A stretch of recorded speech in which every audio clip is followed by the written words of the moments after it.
it's Sandra. Welcome to another episode of Asexualise, My Asexual Life. I share my own asexual life journey in order to help you in yours. So subscribe and hit the bell icon right now. So in today's episode, we're going to be talking about how to observe how you're attracted to people so you can improve your dating and relationships. So what do I mean by this? So I am doing Matthew Hussey's Love Life Club. Matthew Hussey is the world's #1 dating and confidence coach on YouTube. And he has a lot of different courses in his Love Life Club. I'm not allowed to disclose the content because he owns the copyright to it. So he's got a lot of courses on things like how to get over a breakup, how to heal after a breakup, how to meet people, how to grow in confidence or get your confidence back, red flags to watch out for in dating and relationships, and things such as attachment styles as well. And he's got a lot of individual videos based on case scenarios, and there's ongoing coaching. And it's an amazing thing that I bought for myself this year, a whole year's membership. I paid for it in May because I split up with my ex in April, and that was a relationship that didn't end well, although I was the one who officially ended it.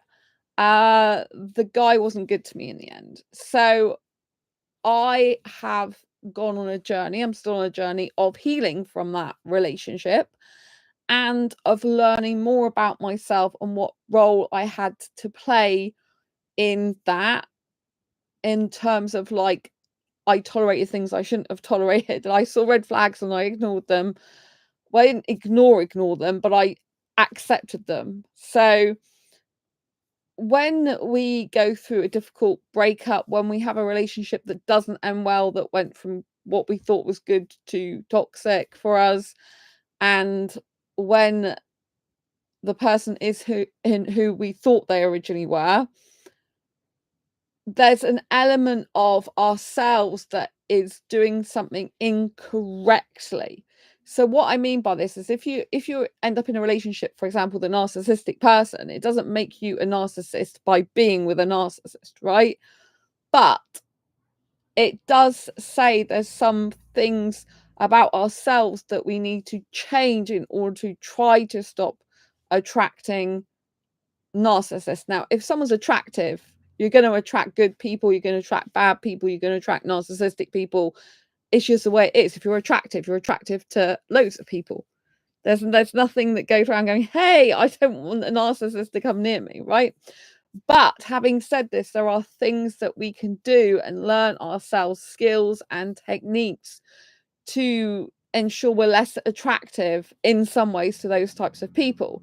So in terms of narcissism and narcissistic people do tend to be attracted to someone who's sympathetic, empathetic, sensitive, kind, caring, someone who is authentic, someone who does well in their life, someone who is a high achiever, someone who's smart, and someone who's doing really well in their life, basically.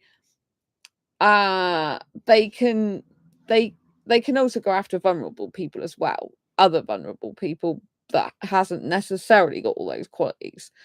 But what they do is they then like to take that person and completely demolish their self-confidence, self-esteem, and basically take the power away from that person so they don't feel as successful anymore. They're not as successful. They lose their confidence and everything goes downhill when you're with a narcissist, right? So if we are looking at our dating and relationships and we're being honest with ourselves, we need to actually analyze like what's going on throughout our lives. And Matthew talks a lot about patterns. So I have a tendency to attract narcissistic people, unfortunately, which I thought I got out of, but I haven't. Like I thought I had. So it means that I have to self-analyze and think, hey, where is this coming from? And so there are patterns of behavior that we all have that's gained from usually our childhood and also previous relationships we've been in. and also our attachment style as well. It goes towards how we act in future relationships and dating scenarios. And so because I'm doing a lot of self-development and self-growth stuff with Matthew Hussey in his club, I'm understanding now that Matthew talks about patterns. He's saying it's not you that's the problem if you keep attracting narcissists. It's your pattern that is the problem if you keep attracting narcissists. And you've got to work out what your pattern of behavior is in order to break the cycle of the pattern of the behavior that you usually do that attracts these people. So even Matthew says, you're going to attract people that are good and bad. It's just, I've said this for over a number of years. When people go, oh, you attract a narcissist, that's, like some people in the more spiritual world, they go, oh, you attract, you attract what you are. I don't actually agree with that. I don't think people always attract what they are. I don't necessarily agree with that. I really don't. Right? I'm not saying there's no element of truth in it, but I'm saying, like, if people are going around saying you attract what you are, it means like everyone's a narcissist. I don't believe that's actually true. I don't believe you attract what you are. I believe some people may attract what they are, but I believe you attract what others need. I talk about this in my Diary Confessions of a Hyper-Romantic Asexual book. You don't just attract what you are, you attract what others need. You attract what others need. And if you're attracting bad people, narcissists we're talking about here, if you're attracting narcissistic people, it's because you've got the traits that they want, that they need for their supply, right? They need an empathetic person to take pity on them. They're not empathetic. It's the opposite of what they are, right? So they need an empathetic person to take pity on them and to let them off the hook with things, basically. They look for sympathy. They look for the sympathy even if they've done bad stuff, right? They look for a person who achieves a lot. They look for a person who is these qualities, because then they want to tear that person down. Like, I'm studying more and more about narcissistic abuse at the moment as well. And it's interesting that narcissists a lot of the time go, like in relationships, for example, they will go for someone who's intelligent, who's smart, who's a high achiever, because it makes them look good if they're with someone like that to the outside world. But they don't want that person to be better than them. So they will compete with them and try and put them down and try and get one up on them. And they may even try to take over that person's business, that person's career, that person's life. And so in order to do that, they have to have certain qualities in a person. They have to have someone who's empathetic, who's kind, who's caring, someone who's willing to be vulnerable and accept someone like giving them direction. But they can't have that themselves. They can't be like that themselves. It's the opposite of them. So we have to learn that in our dating and relationships, if we're attracting narcissists or abusive people, it's not because we're a bad person. It's because we have a pattern of behavior that we do with certain people in dating relationships that attracts these people in. I'm learning all about this. I'm still in the learning phase, right? But what I've noticed this time about myself is one of Matthew Hussey's Love Life Club courses is all about how to meet new people. And I've done the course and I've literally done what he's told us to do. We basically have to go, I can't reveal all the content to you because I'm not allowed to, but basically we have to go out to different places we don't usually go to, and we have to do different things that we don't usually do. And this means like walking in cafes, restaurants, bars that we've never been to in our life, and be brave enough to go and just like go for a drink there or food there, even by ourselves, right? We have to be able to do this. We have to be able to do things differently to what we usually do, try things we've never tried before, do things we've never done before, do things that we would usually do, but do them in a different way or with different people in a different location. So basically you have to keep doing different things. And I can tell you, it has been really good for me. It's been very good for me to test this out because I didn't believe him it would work, but it's been very good, right? But as I'm not actively pursuing people on dating sites anymore, and I'm now at the point where I'm actually self-analyzing my own behavior in terms of dating and relationships. So I am meeting more people outside of online dating in meetups I'm going to. So instead of just being passive like I would usually be in terms of like how I'm feeling around different people, I would usually just go with the flow of how I feel. If I'm attracted to someone, I'm attracted to someone. If I fancy someone, I fancy someone. I don't really do fancy that much these days. It's usually attraction. But you know what I mean? If I'm attracted to someone or like someone, I would just go with a certain flow. I would just do the same thing over and over again because this is to do with patterns, right? So we as people have to get really good at self-analysis and observation and reflection. And this is something that I just begun to understand about myself. And I've not really done this before at this level. So what I'm doing now is when I'm out, if I'm attracted to any guys, I am literally trying to observe myself. So this means that you've got to look outside yourself as though you are an observer of yourself, your behavior, your actions, your thoughts, your feelings, emotions, right? So you've got to analyze all those 5 different things. So this means you've got to be an observer of these things. So it's like you're taking yourself out of yourself and you're an observer of yourself, of these things. And you have to like you observe yourself and how you were in those situations, and then you reflect and analyze on it. So this means in practice, if I am attracted to a guy now, instead of acting on that attraction at all, in terms of like, instead of going further and further with that attraction, I'm being more analytical. So if I'm attracted to someone, yes, I might show I'm attracted to them in the moment, right? Some of that is spontaneous stuff, right? But what's happening is when I've finished talking to that person or been with that person, when I'm on my own, I'm then analyzing, right, okay, were you attracted to anyone? If so, what happened? Like, what made you attracted to them? Was it something they said? Was it something they did? Was it the way they looked at you? Was it their clothing? What was it that attracted you to them?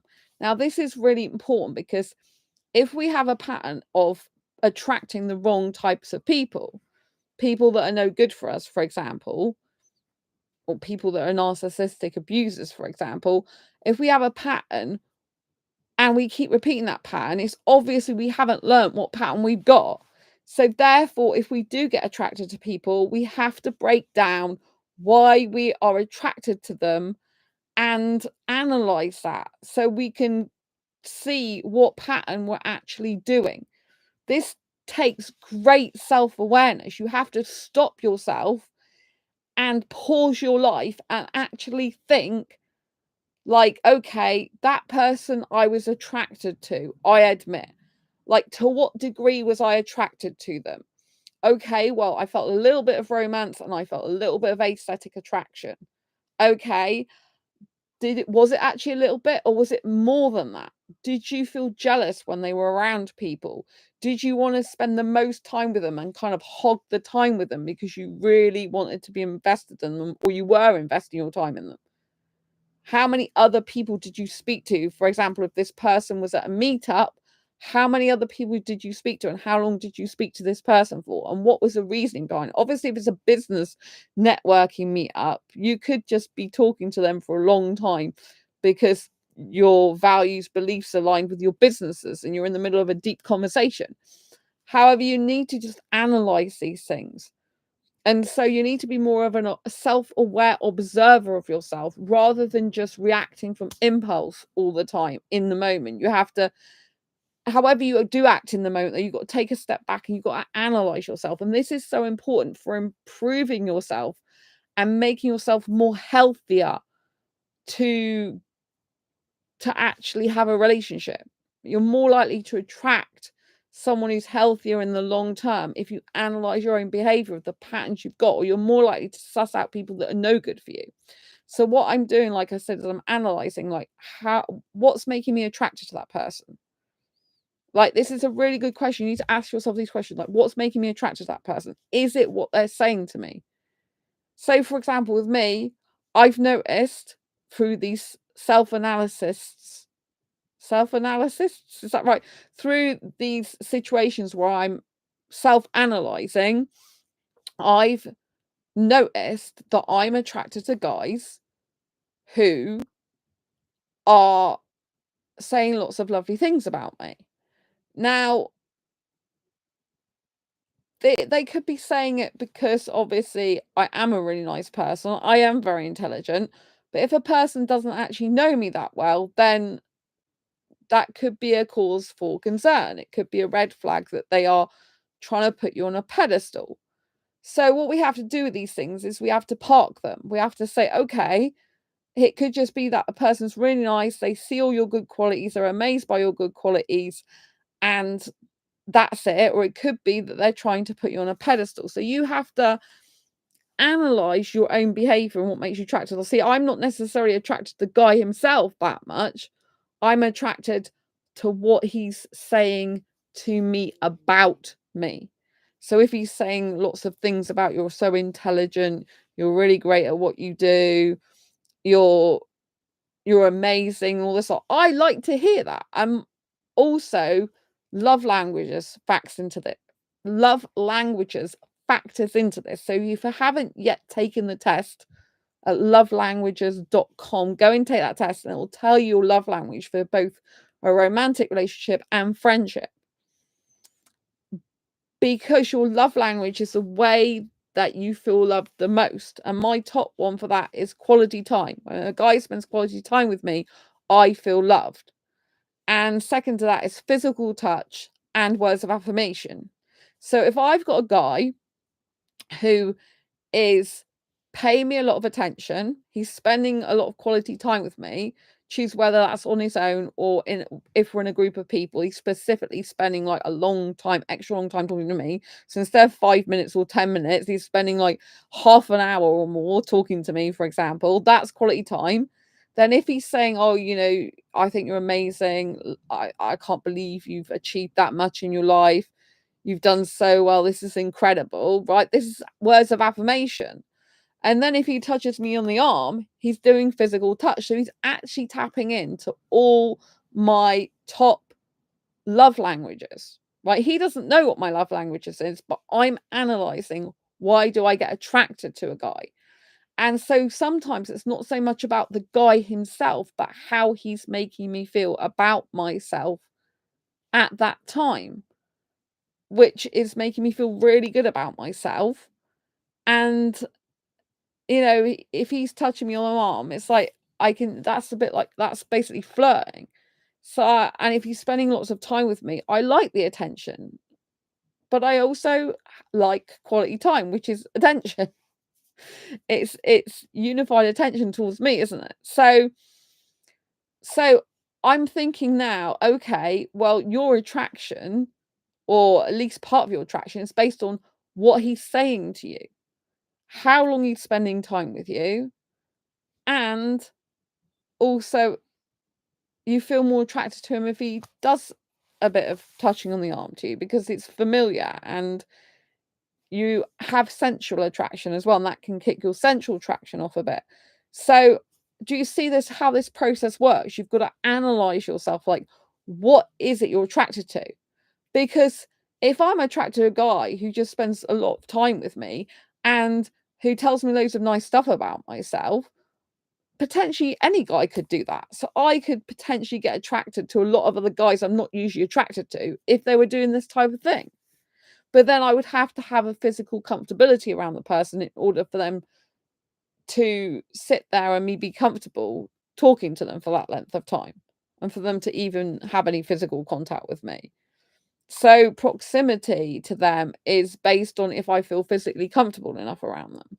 So by analyzing how we're behaving and why we're behaving and how we're attracted, then we can start to understand if there's any patterns of behavior within ourselves that makes us be attracted to someone who's not good for us, because we're using this as a tool, this analysis and observation of ourselves, to find out our pattern of behavior that's not helping us in our love life, in our dating relationship life. Because it's essential we find someone who's healthy for us.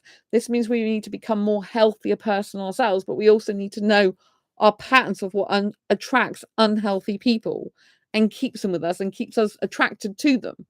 Like, what are they doing? What are the behaviors they're doing? What are the things they're saying? How are they looking? So I'm analyzing all this now, and I'm noticing if I'm attracted to a guy at all in any way, shape, or form, what's making me attracted to that person. Is it good things? Is it bad things? Is it things that, like if that guy stopped doing that, you wouldn't be attracted to him very much anymore. Right? So this is very important. And also I'm analyzing, like, what is the actual situation? Is this guy actually a good guy for me to even sit and talk to? Or are there some traits that is coming out about him, but I actually don't like, and that is a red flag, but I am potentially ignoring? Right? I'm not in a relationship. I'm not dating anyone, right? I'm single, but I am taking this time to try and find and work out what my pattern of behavior is as to why I attract someone who is not suitable for me. Because only then can I try to reverse engineer, in a way, how I can behave or think or feel, or how I can change something within me that allows me to be more likely attracted to the right person for the right reasons, or to find the right guy for me in the first place. Because it seems one of my patterns of behavior is I like a lot of attention. I know I like a lot of attention. I don't think that's bad per se, because my top love language is quality time. Quality time is a lot of attention on you.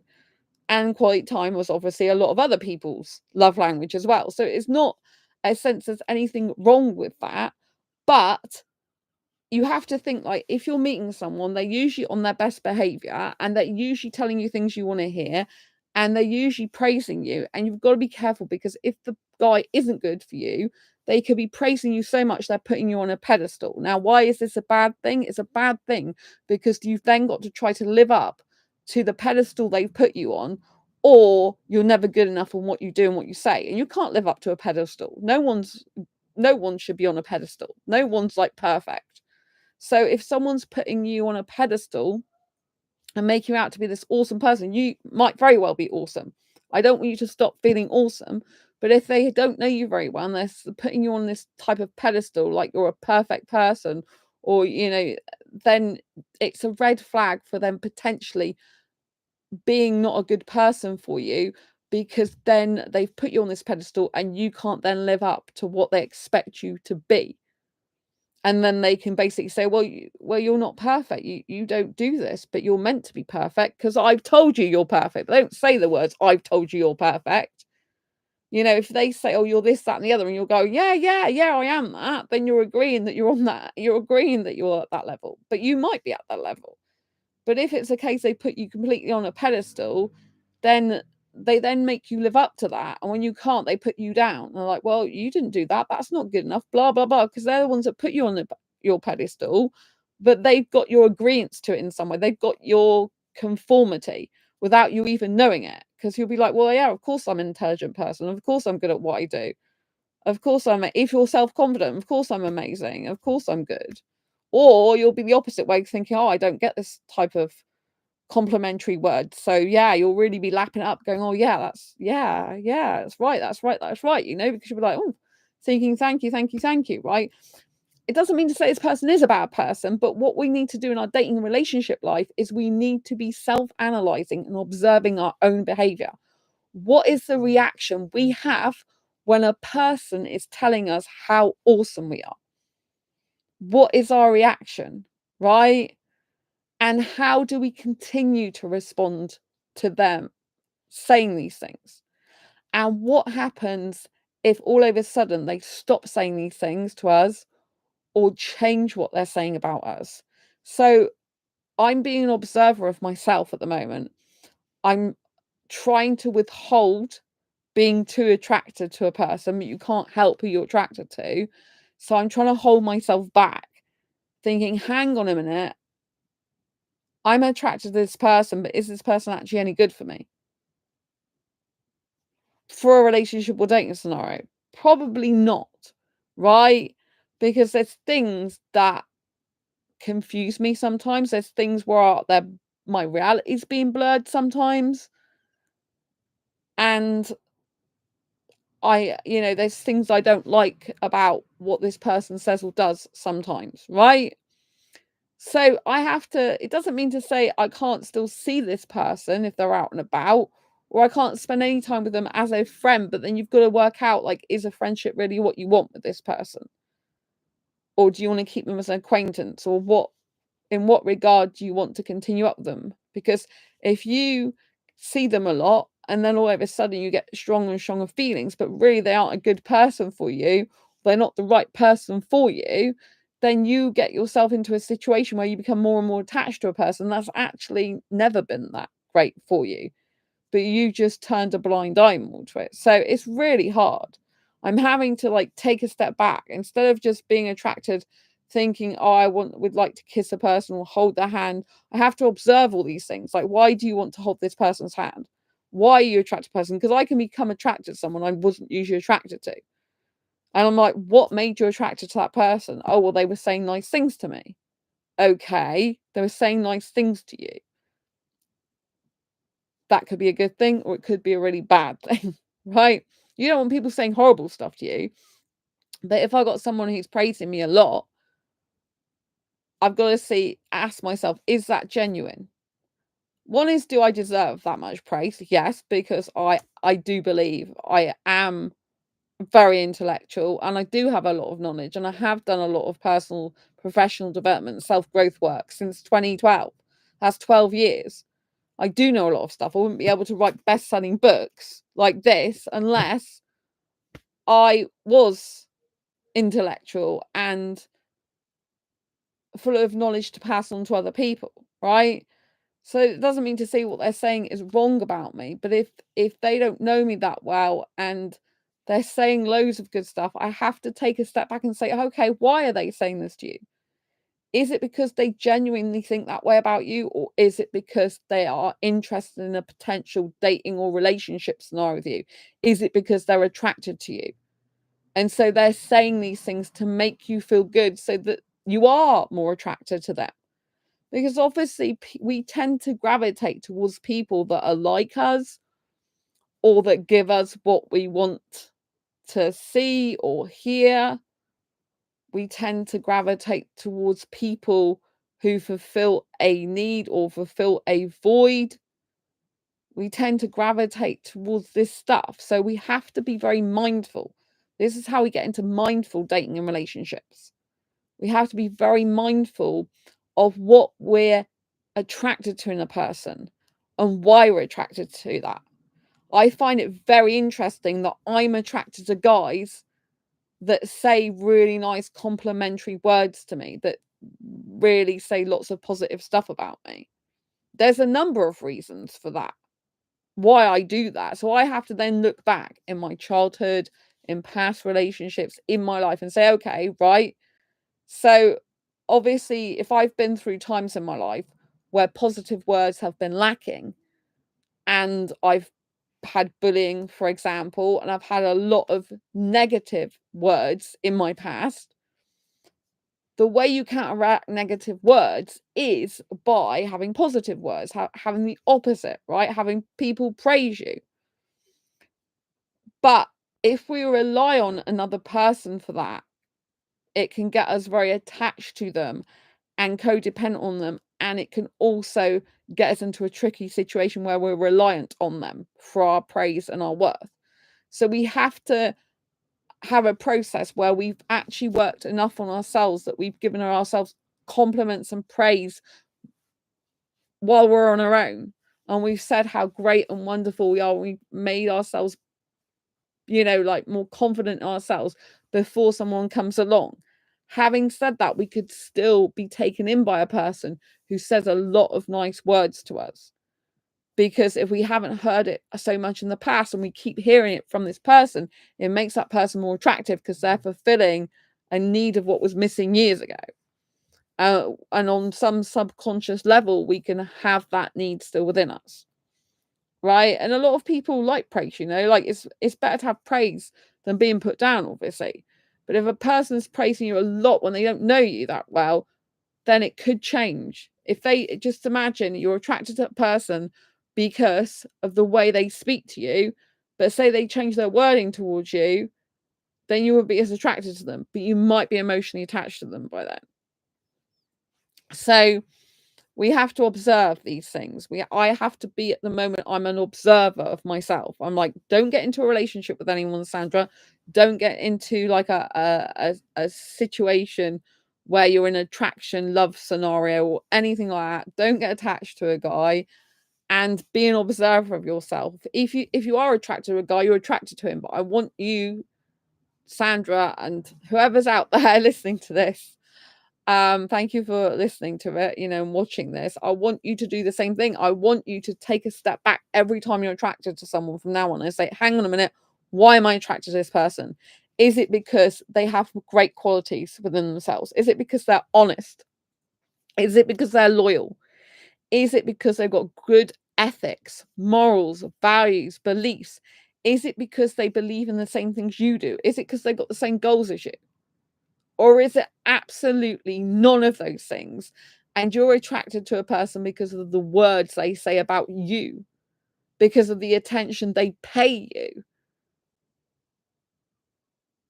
Because if they pay you loads of attention and say loads of lovely words to you that make you feel great and elated and that give off like feel good chemicals, which makes you more attracted to them, but in the future they stop saying that and doing that, and they didn't have these other qualities, honesty, integrity, morals, values, beliefs, good ethics, good character, then they're no use to you. They're not actually healthy for you. They could be very toxic for you.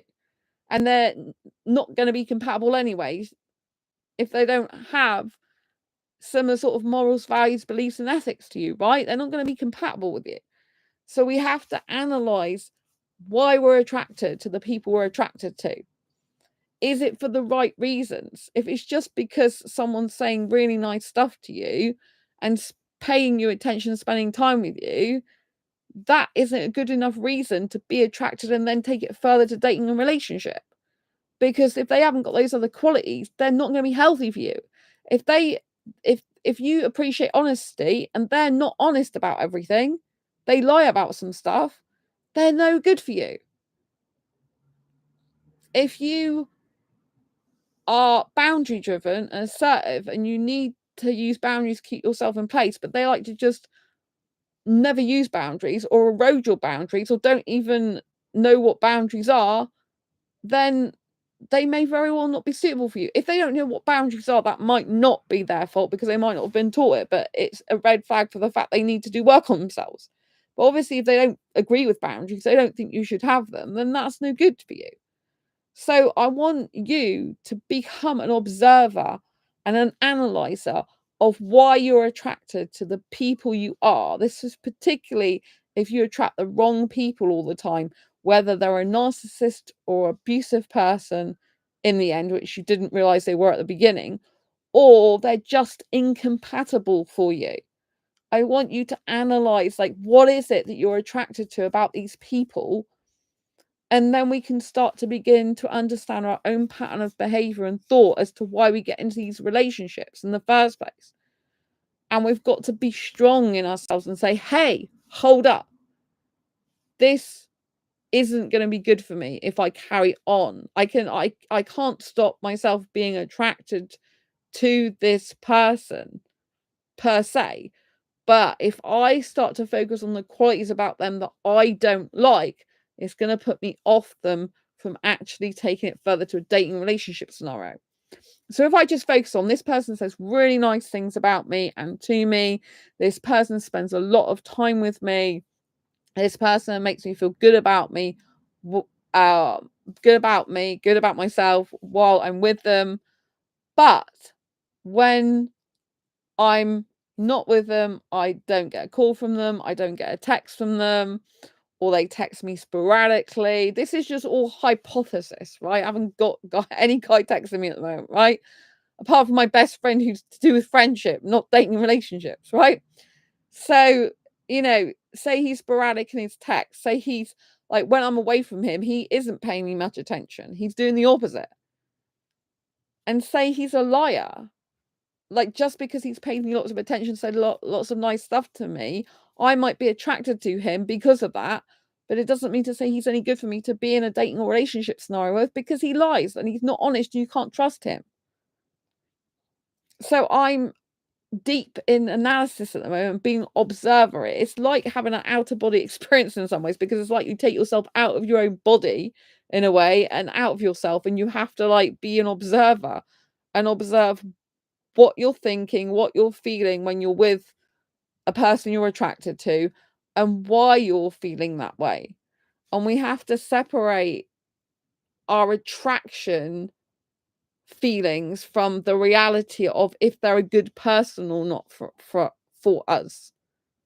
Because all too much and too often does attraction play a part in us getting with the wrong person in the first place. Because attraction is like chemicals firing off. It's a chemical reaction, basically. And the chemicals can actually kind of like intoxicate our brain so that we can become attracted to someone who actually isn't right for us in the long term.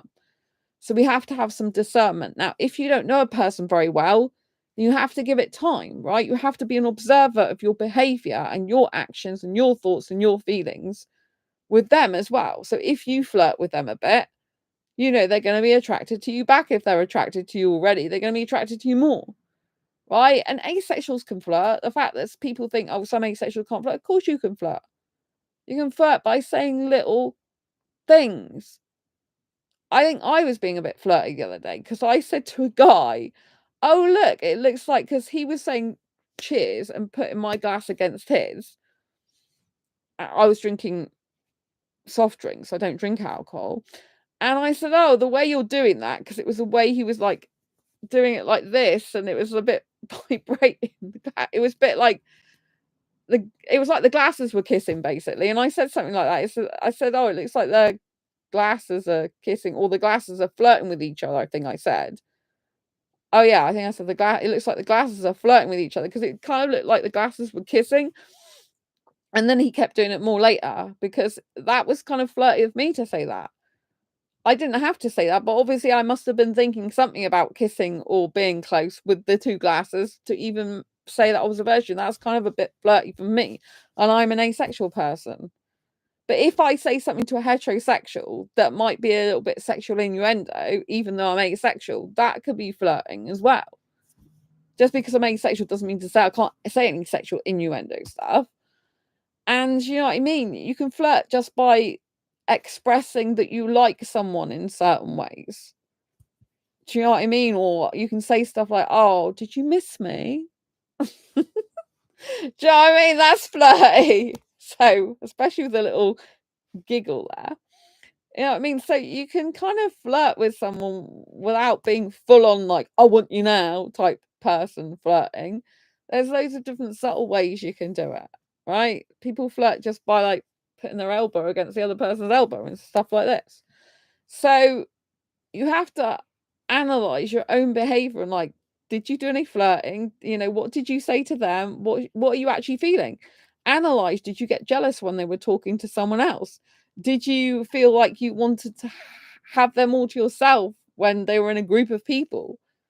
All these type of things need to be analyzed, and the reason we're doing this is to improve ourselves for trying to attract more of the right person in the long run, or trying to understand why we attract the wrong person and get with the wrong people in a relationship or dating scenario, so that we can try to prevent it from happening again, and we can be more self-aware of why we're actually attracted to the people we're attracted to. What is going on? You know, so I've been analyzing, thinking, oh, you're attracted to a guy who says really nice stuff to you about yourself.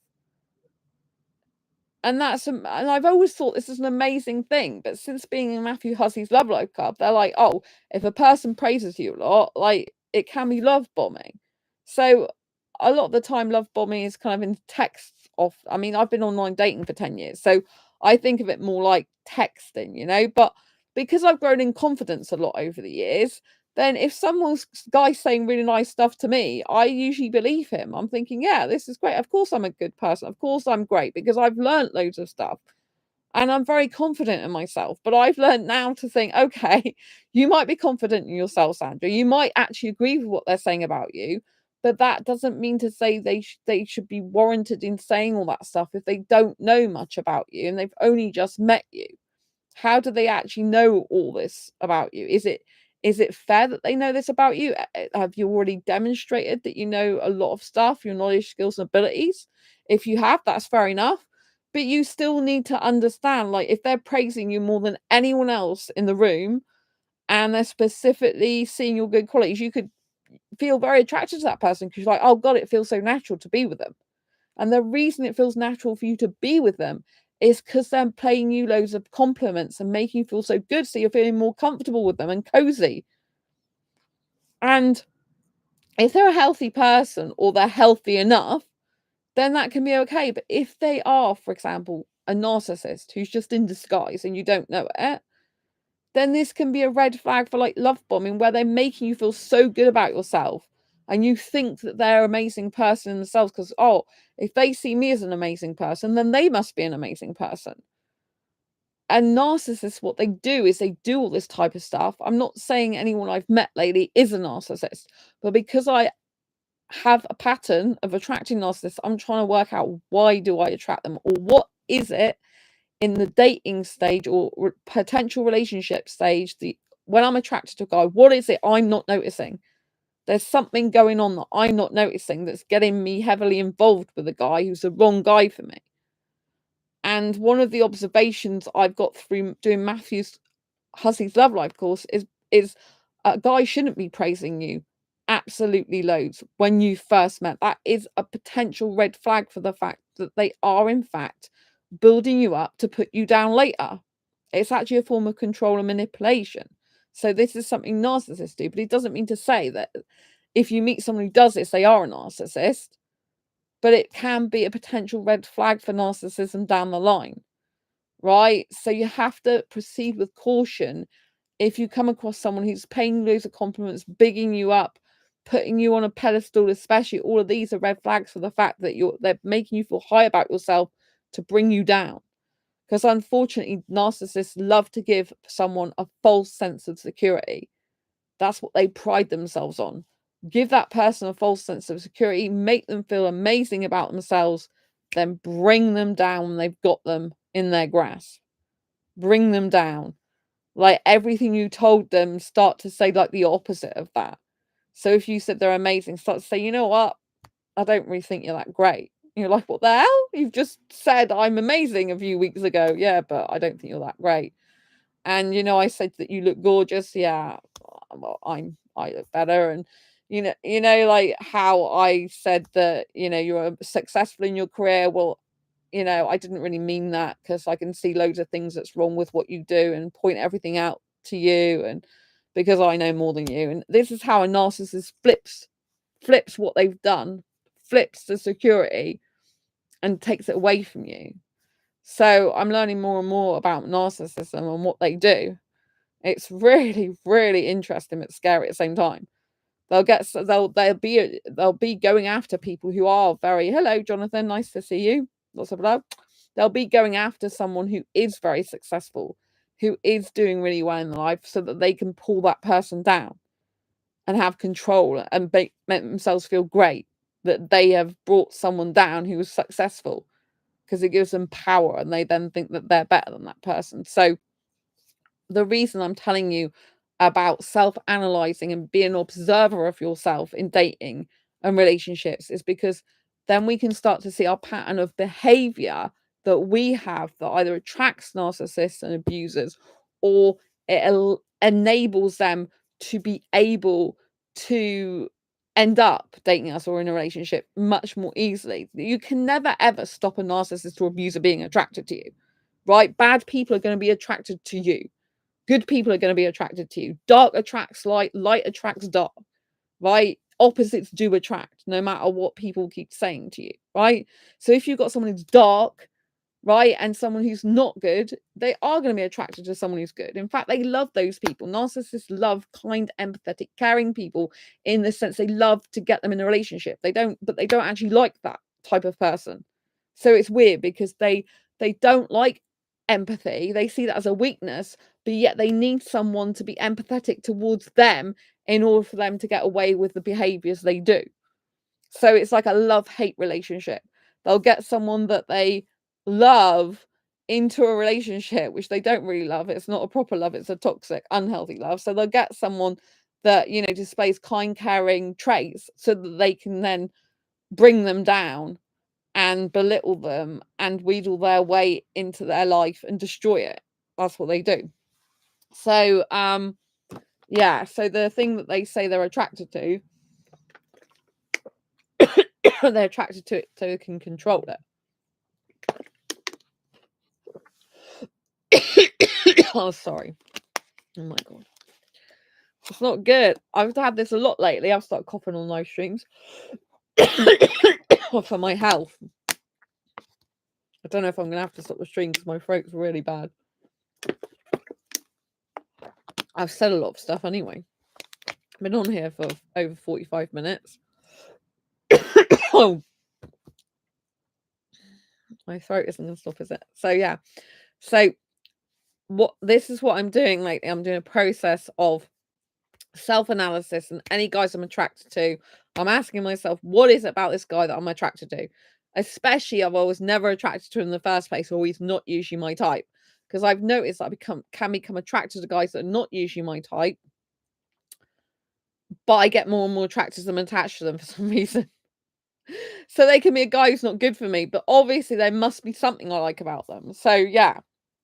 So even if a guy is, for example, is a liar, I might not want to admit he's a liar. I might not want to see that about him because I might like a lot of other things about him, but I'm putting as a preference, I'm thinking, I'm not focusing on that.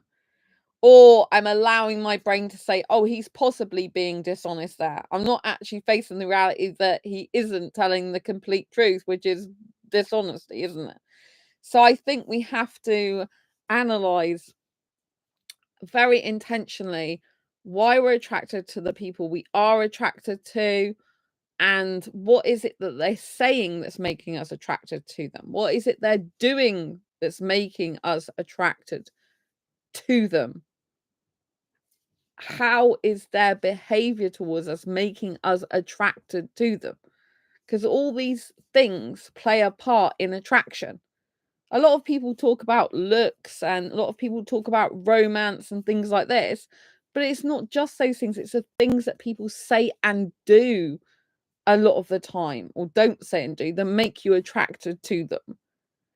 And this is why it's difficult, because if people change their behavior and the things they say they do, but you already then developed emotional attachment after you've got the attraction from all those things, because you get attracted to them, the things they say and they do, and the behaviors that display that are good towards you in the beginning, or maybe not if you like specifically go after bad boys on purpose, but in general, right, people don't really break these things down. So if you're looking at what they say and their behaviors and that, which might be really good in the beginning, you have to get to know this person over time. I do have a habit of rushing into stuff, and I'm trying not to do that anymore. I can't help being attracted to guys quickly. So that's something I can't help. But what I can help is analyzing and taking a step back as to why I'm attracted to a guy, and to give the person time for me to get to know them, rather than just thinking I know them in the beginning. Because what I've learned through doing Matthew Hussey's love life stuff is that a lot of the time we project what we want that person to be. We have this hope burning inside us, this excitement, and we're like, oh my gosh, this is what they could be, or we just have see one quality and we'll like exaggerate the good quality, and then the qualities are not good, we'll kind of like brush them under the carpet because the attraction takes over, or we want to see the good for us in that person, or the things that are nice that we like more than the things we don't, so that then we can carry on the attraction towards them and potentially have a dating or relationship scenario with them, which then ends up being unhealthy usually for us. So I want you to get into the habit of observing your own behavior. What is it that you're doing or saying that's actually making them attracted to you? And what is it they're saying or doing that's making you attracted to them? Because when we are able to dive deep into this stuff, we're able to see patterns like, oh, I've always been attracted to guys who tell me really wonderful things about myself, who tell me lots of great stuff. And I didn't think that was a problem before, but now I understand that narcissistic people do love bomb, and it's not just in text, it can be verbal what they say. Because a lot of the time when I think about love bombing, I think about people just saying loads of lovey-dovey stuff in the beginning.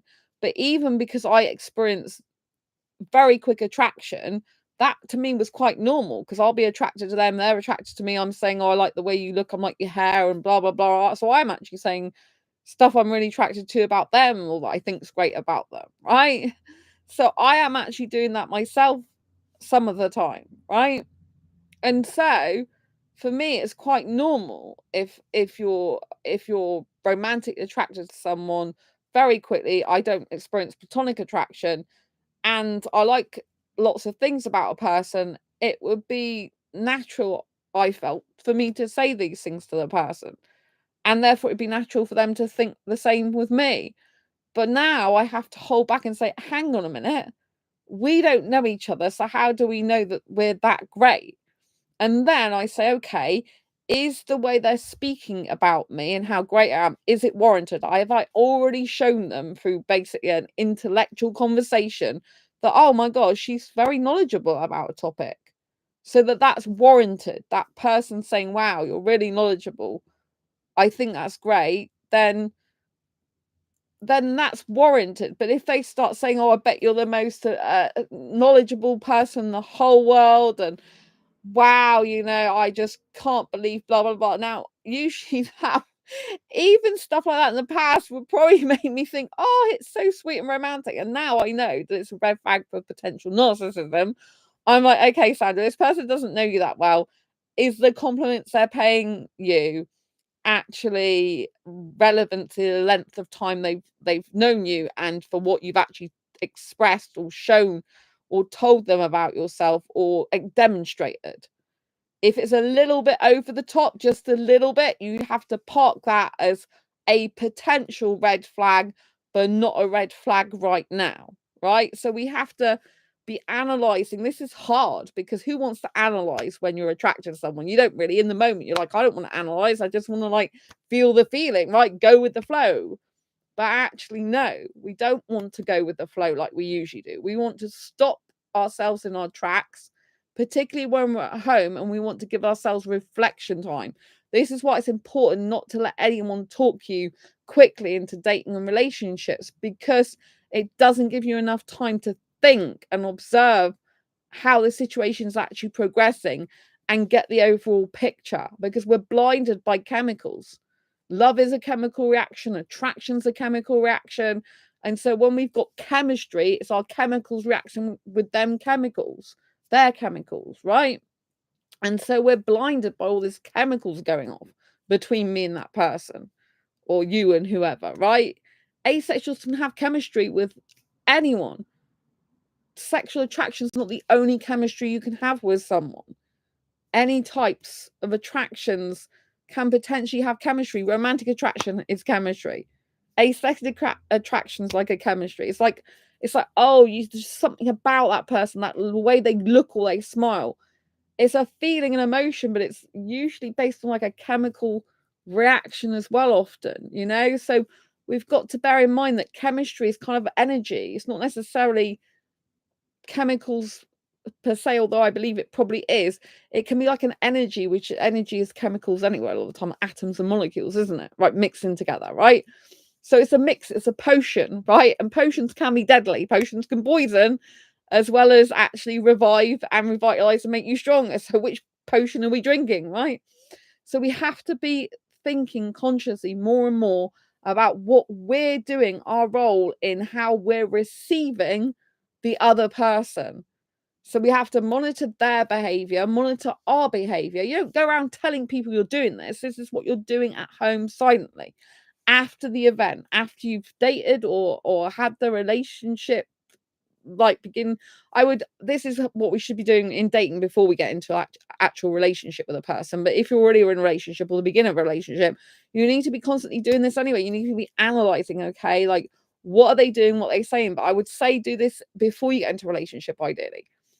And we need to be analyzing ourselves and them, but we need to try and put our feelings of attraction aside. Okay, I'm attracted to this person, and we need to do it more logically and theoretically, like, okay, like when I say theoretically, I mean analytically, like break it down, like, okay, this person said a lot of really nice stuff to me, right? So the theory is that I'm attracted to guys who praise me a lot, who tell me a lot of lovely things about myself, right? So then that's a theory I have.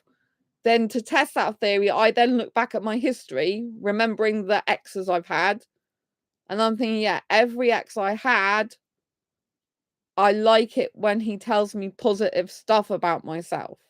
Does that mean to say I'm a bad person or attract bad people because of that? Not in and of itself, by itself, and because my love language, one of my love languages, is words of affirmation. So if one of your love languages, top love language, is words of affirmation, the way you're loved is being told positive words about yourself. So if a person wasn't saying a lot of positive words, you could feel unloved, because that's how you receive love, right? So it doesn't mean to say this is a bad thing, but it does mean to say that you have to pay attention to this, because I know I can attract narcissistic guys, and one of the things narcissists do is love bomb, and that is saying a lot of praising and love things towards you, like and putting a person on a pedestal that they cannot live up to, so that every time you don't live up to the pedestal that they've put you on, with all the love bombing, praising they've done to you, then they bring you down, because they're like, you didn't live up to my expectation, basically, because they put you so high. So it's actually putting you so high so that all you can do is fall. You can only fall off that pedestal because they've put you on that, but you've kind of agreed to it by going along with it. So you've got to, like, say stuff like, I'm not perfect, and things like this, and see their reaction. Right? Very interesting. See their reaction and say, well, I'm not perfect. Oh yeah, I appreciate, I am intelligent. I agree. I am a good person. I agree. Although I'm not perfect, right? So it's hard, because you have to balance confidence about yourself and also think about where ego plays in this, and also think about your love language, but also be reminded that narcissistic people, for example, one of the tactics is to praise you a lot in the beginning to bring you down later, because they want to give you a false sense of security. And the way you make someone feel secure is by telling them a lot of lovely words. But this doesn't mean to say there shouldn't be lovely words, because if your partner never pays you any compliments and says anything nice about you, then that's horrible in and of itself. So it's all about balancing the amount of words and what they're saying to fit the situation. Like, does this fit the situation? Like, if you've put on a new dress, do they say, that you look gorgeous in that dress? That's fine, because you're wearing a new dress, right? But if they say, God, you look gorgeous in every single little thing you wear, every little hairband you've got in your hair, every little slide in your hair, every time you tuck your collar that way, every single little thing about whatever you wear, what like every color, they're over the top like that, then it's just red flag, right? So we have to become aware of what we think and what we feel in our behavior, is interacting with what the other person is saying and making us feel, right? And does this person's actions and words and actions consistently match? So if you've got someone saying lots of nice words to you all the time, but their actions are the opposite. So if they say, you're a very intellectual person, I really love your intelligence, I'm so impressed by it, it's amazing. What are you, like on Mensa or something? You like 100 on Mensa, and oh my God, your IQ must have been incredible in uni, and I can't believe I'm like speaking to this person right now in front of me, and you're just amazing. Like, this is really over the top, right? And then if they then say later on, oh, that thing you're doing, well, I want to give you a bit of advice. So say you've got a business or self-employed or something like that, and they want to give you a bit of advice about your business, yet they know nothing about your business. They've never actually sold a product online, for example. You've got an online product selling business. They've never sold a product online in their life. They're like, oh, can I give you some advice because I think you're doing it wrong? That completely contradicts the fact that they've just said how intelligent you are, how amazing you are, how great your IQ is. They don't need to give you advice about stuff like that. If you're really intelligent, you know what you're doing already. So this is putting you on a pedestal to then bring you down and tell you you're not good enough at what you're doing. And a lot of narcissistic people will actually tell you how to run your own business and how to do your own thing that you've been doing for years, when they absolutely know nothing about it, or barely anything. They've never done that thing in their life before, or they might have done something to do with that in their life, but they don't even know your business. They've just literally maybe been with you like a week or maybe less than that, and they're like, oh, I want to take part in your business, I want to have a hand in your business. Like, some narcissistic people, they want to take over your business. So don't be quick to get with someone in business if you barely know the person, because they can want to take your business from you to actually compete with you in it and say, oh, I'm better at you at your own business. This is how their brains work, unfortunately. This is narcissistic abuse. And I'm bringing up narcissists particularly because I know I have a pattern of attracting narcissists. So I'm trying to work out, what is my pattern of, I can't help narcissists being attracted to me, because at the end of the day, narcissists will be attracted to me because I've got the qualities they like to tear down. I'm empathetic, I'm sensitive, I'm kind, and I'm caring. You know what I mean? These narcissists prey on that type of person. I am smart, I am intelligent. They love being with someone like that because it makes them look good when they're with a smart, intelligent person. But then they'll start bringing that person down, belittling, making them feel like they're not intelligent. So it's like big you up to put you down, big you up to put you down, put you on a pedestal, can never live up to it, bang. Oh, but I thought you were this. Like, they'll start bringing stuff in like, oh, I thought you were a business person, I thought you knew what you were doing because you're so intelligent. Be sarcastic. Sarcasm as well usually is quite a sign that someone is either narcissistic or possibly got narcissistic traits. Not sarcasm is a trait of a narcissist. So some people who are some people, I should say, some people who are sarcastic, or probably many people who are sarcastic, actually have an element of narcissism about them often, and narcissists do tend to have sarcasm as a way of belittling, putting down, dismissing. They go, oh, I was only joking. Narcissistic trait again. So they bring you down, they belittle you, they dismiss your feelings, but it was a joke. You can't take a joke. You're too sensitive. This is the type of language narcissists use, right? A healthy person won't speak to you like that. A healthy person will be kind and caring, and they'll be glad you're sensitive, and they'll see that as a good trait, So we have to be analyzing, like, does the situation warrant the amount of time, attention, effort, energy they're putting into us and what they're saying about us? And instead of doing our usual thing, what we usually do, we have to take a step back and say, okay, I'm just going to analyze this. Now, sometimes we might have red flags, but we don't actually know if a person's bad for us. But the fact they've even got red flags is a potential warning.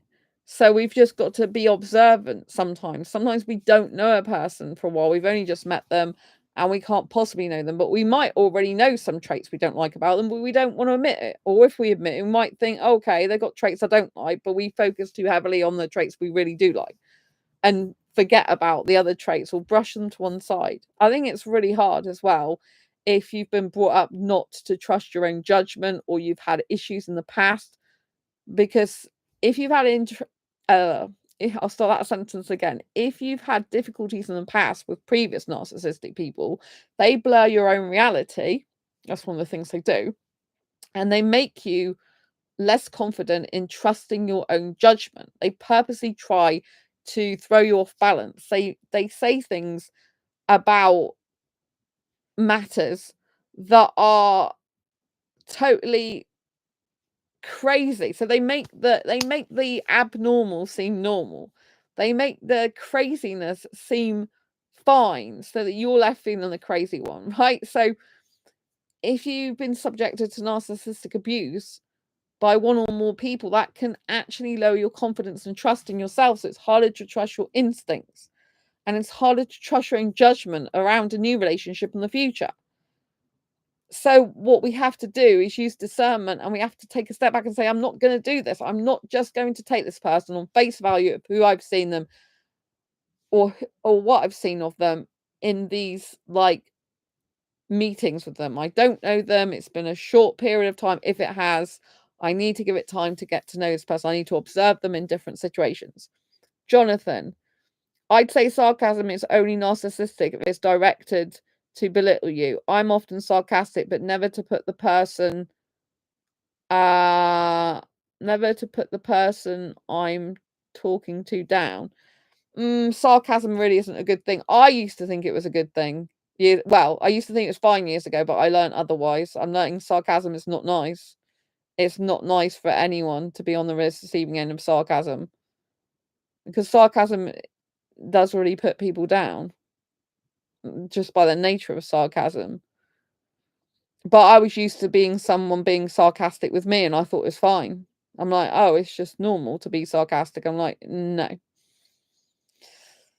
Because I used to be like that myself, and I've stopped being sarcastic I stopped quite a number of years ago being sarcastic, but I realized that it was actually not a good trait. I don't know if I actually realized that in 2013. So I did a pattern changing course with I did a pattern changing course with SAFE, which it stands for Stop Abuse for Everyone. And I think it's around that time when I was learning about abusers and narcissists, the sarcasm is actually like usually a toxic thing.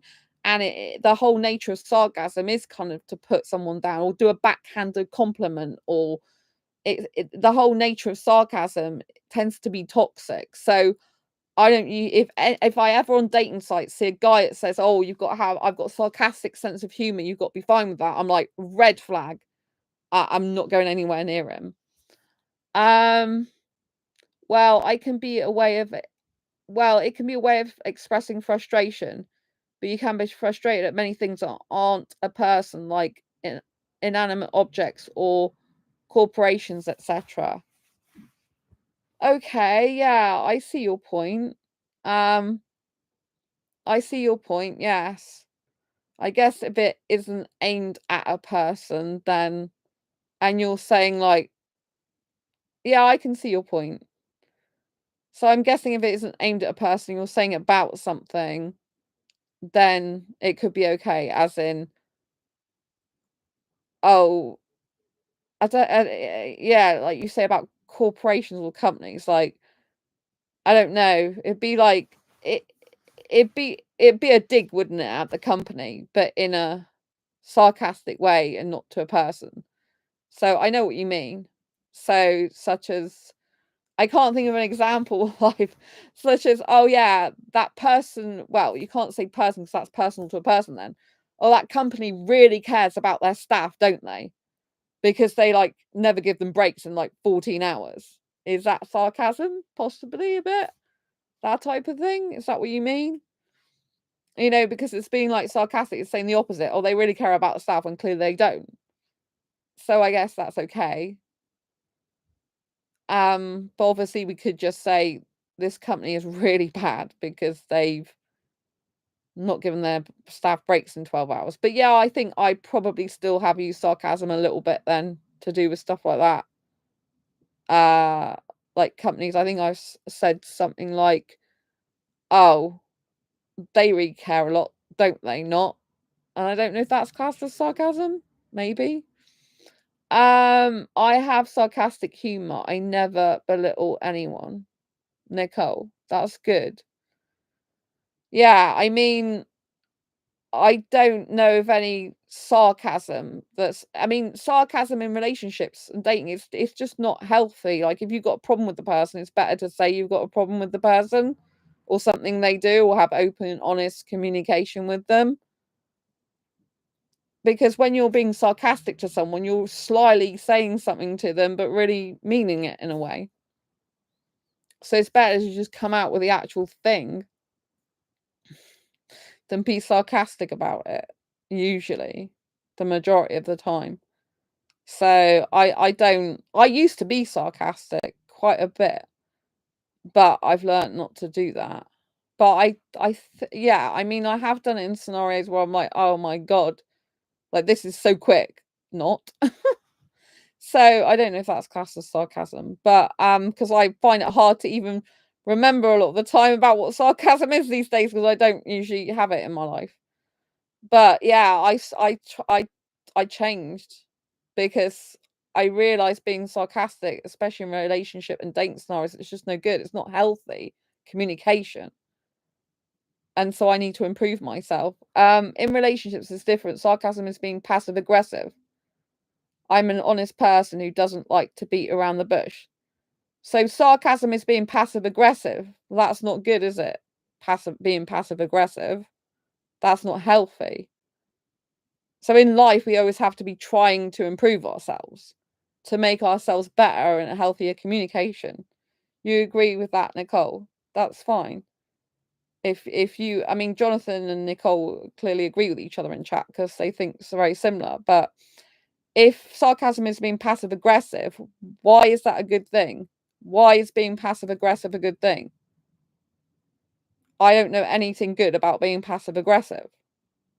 The word passive is not good, means that you're being passive. You're not actually being you're not healthily communicating with someone. You're being avoidant. You're being passive, and aggressive is not a good thing either. So why, if sarcasm is passive aggressive, what is your reasoning behind why that is a good thing?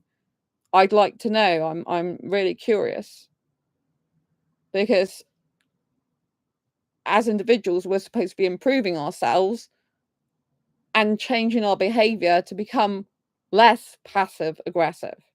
This doesn't mean to say I'm perfect or anyone else is perfect, but we need to be trying to work on ourselves to improve our communication with other people, the way we speak to people, and we need to be able to improve our communication skills.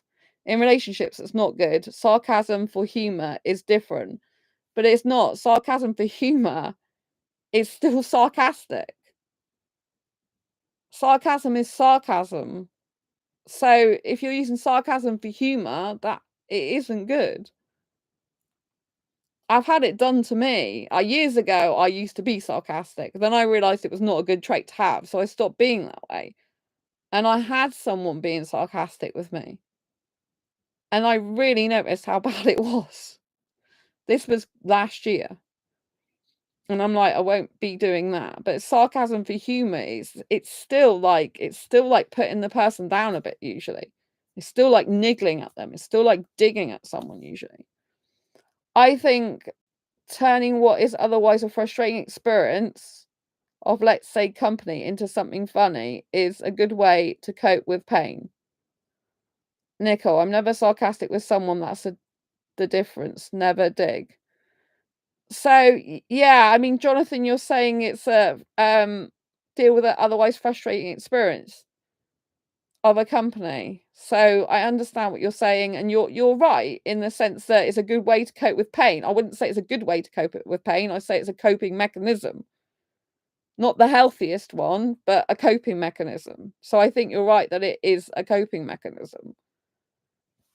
And unfortunately, it probably happens in situations where it's an unhealthy, toxic workplace that happens in, because in healthy relationships, work situationships, we should be able to express I'm feeling frustrated right now because of this, and this. So how can we work together to improve the situation so that I'm not experiencing frustration right now? Do you know what I mean? But unfortunately, a lot of company cultures, I understand where you're coming from, can make people feel frustrated. And sarcasm, I agree, would be a coping mechanism, but it doesn't mean to say it's a healthy one. Jonathan, I'm all thinking about the wonderful insurance company that denied the claim of my bike theft. I'm sorry that happened to you. An example being in this sentence.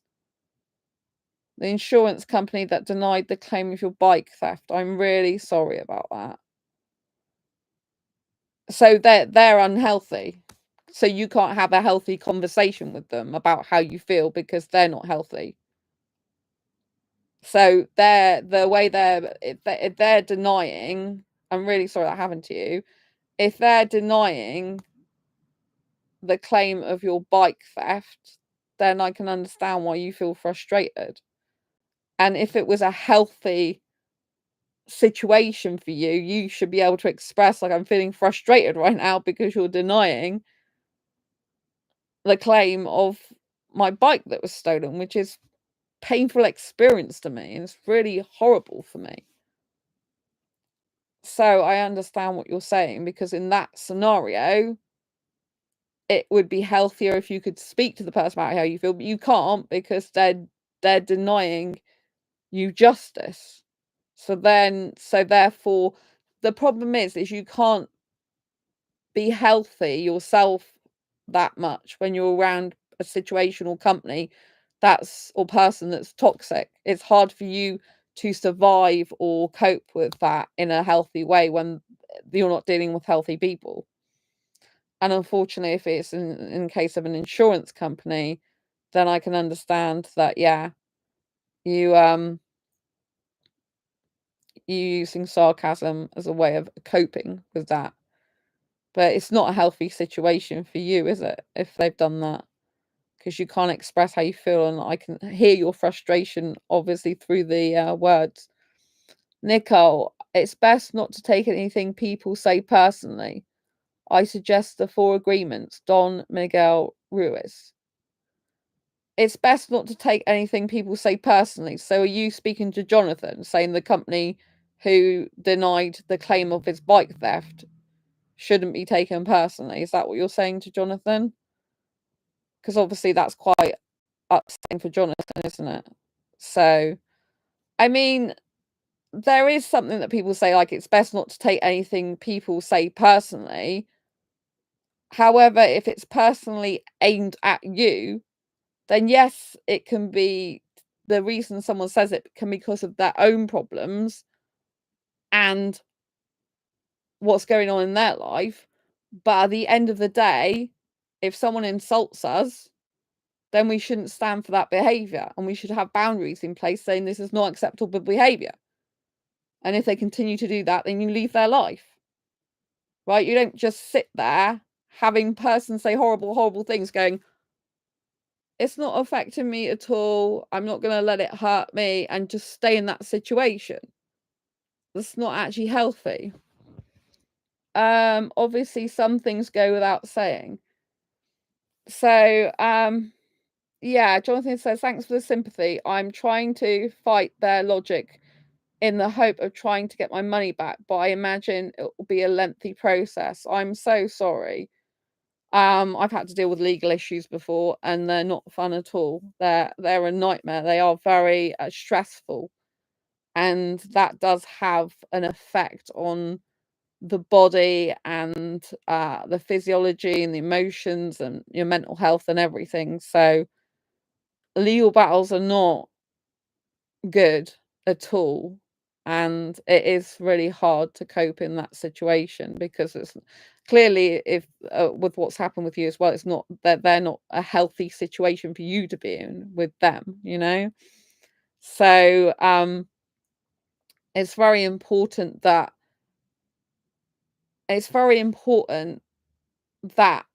in life we acknowledge people's feelings. So we should never ever actually say to someone, don't take what I say personally, because that's not a healthy thing to say to someone in a relationship. And I know a lot of I know there's a lot of things on the internet, like they, you know, they don't take things personally. It's like there's something wrong with you if someone insults you because you've taken it personally. That's actually dismissing someone's feelings, and it's invalidating the person, and not actually calling out the perpetrator. And so if you do work on childhood trauma and abuse, you do serious work on it. So there's a lot of people, for example, in the spiritual world, you know, people that's spiritual, I'm spiritual, but there's a lot of people that go online saying, oh, if someone's insulting you, don't take it personally. And if someone's saying abusive things to you, don't take it personally, all this lot, as though it's a person's fault and they're attracting the abuse or warranting abuse, or they're bringing it on themselves, right? This is actually really bad things to say, right? The person never brought on that themselves. It's actually a narcissistic thing to say, right? It dismisses someone's feelings. It validates the person and their feelings, right? So if someone is being horrible to someone,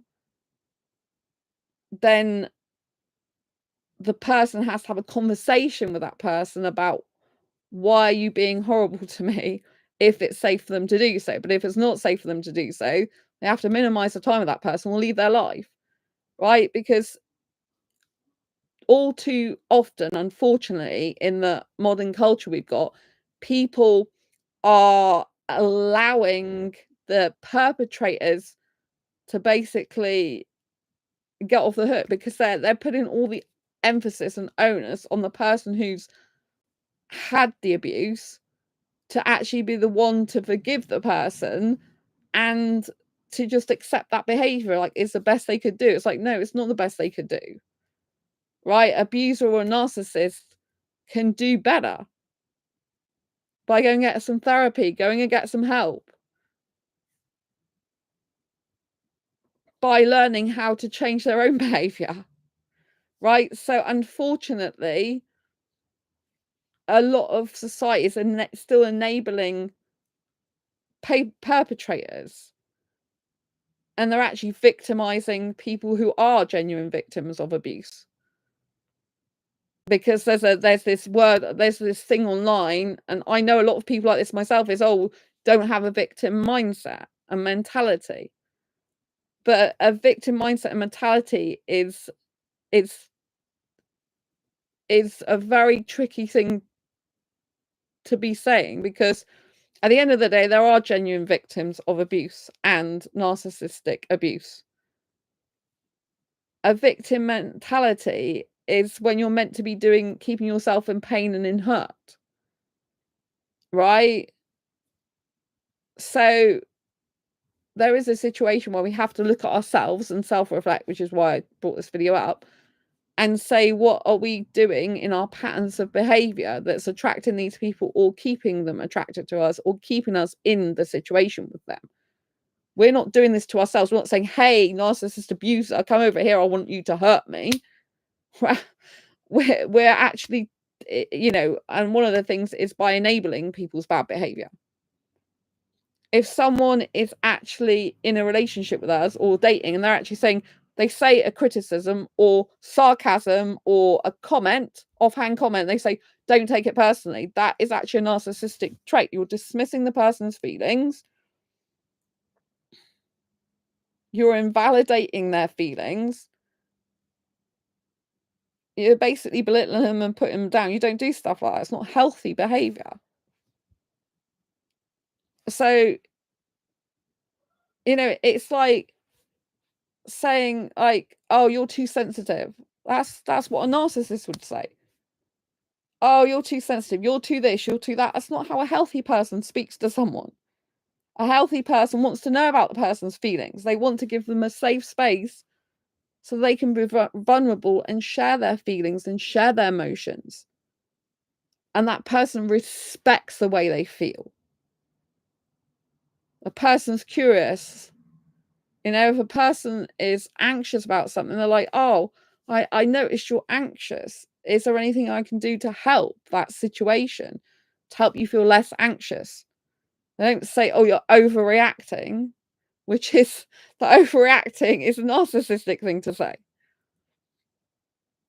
It's invalidating how the person feels and making out like there's something wrong with the way they feel, which invalidates the feelings in the person. So, they're like, we need to understand that, yes, the way people behave and the way people speak to us is not necessarily got anything to do with us per se, because it can be like, if someone's having a really bad day, they can take it out on us. If someone comes on YouTube channel, for example, they could be saying horrible things in comments. That's because they're living behind their laptop and having a miserable life and not really doing anything with it. So they then get into the habit of criticizing other people, bringing other people down to make themselves feel better, because they've got nothing better to do with their time. Does that make it right? No. Am I going to tolerate that? No. If I see a really horrible comments on my channel, I just delete the comment or hide the user. Usually hide the user because I want to keep myself safe. Right? If they're saying that, I have had some people recently say stuff which is like, trying to tell me that I'm not asexual. It's like, I am asexual. You know what I mean? Trying to validate me. I'm not going to tolerate that, because we get what we tolerate in life. So if we accept that behavior, we just continue accepting that behavior. So we have to say, no, it's not acceptable for you to speak to me like that. It's not acceptable. And I would urge anyone that's watching this video, go and look up narcissism, go and look up narcissistic traits, go and look up sarcasm and stuff like this, and see why these things aren't good. I'm saying them for a reason. But if we're taught, we come up in an environment where other people are sarcastic and it's accepted, then we don't know any different, do we? So, just in relationships and dating scenarios, if you've got a person being sarcastic towards you in that scenario, it's not good. It's not a good thing. And so we have to understand our own behavior and analyze ourselves. And we have to try and improve ourselves on things that we're not so good at. Like, I saw a video the other day, it was talk about toxic traits. And one of the things it said on there was about avoiding difficult conversations is actually a toxic trait. It's this year I've been trying to have more difficult conversations with people, which is really hard. It's something I'm not used to doing, because I come from a background which difficult conversations were never a part of. Because I haven't had that background, right? So I only know this year that I've got to have difficult conversations, because things happened before which were very difficult for me in the past, which led to unhealthy situations. And I'm like, so I've got to have difficult conversations with people and advocate for my needs. And I don't know if you've seen the channel Psych to Go. They do a lot of videos about psychology and things like that, and relationships and healthy relationships and toxic relationships, stuff like that. They show all different types and things to do with relationships. And one of the toxic behaviors, like, oh, are you the toxic one? Are you displaying these? And I've only just started having difficult conversations, because I find it really hard, because I've not been used to advocating for my needs.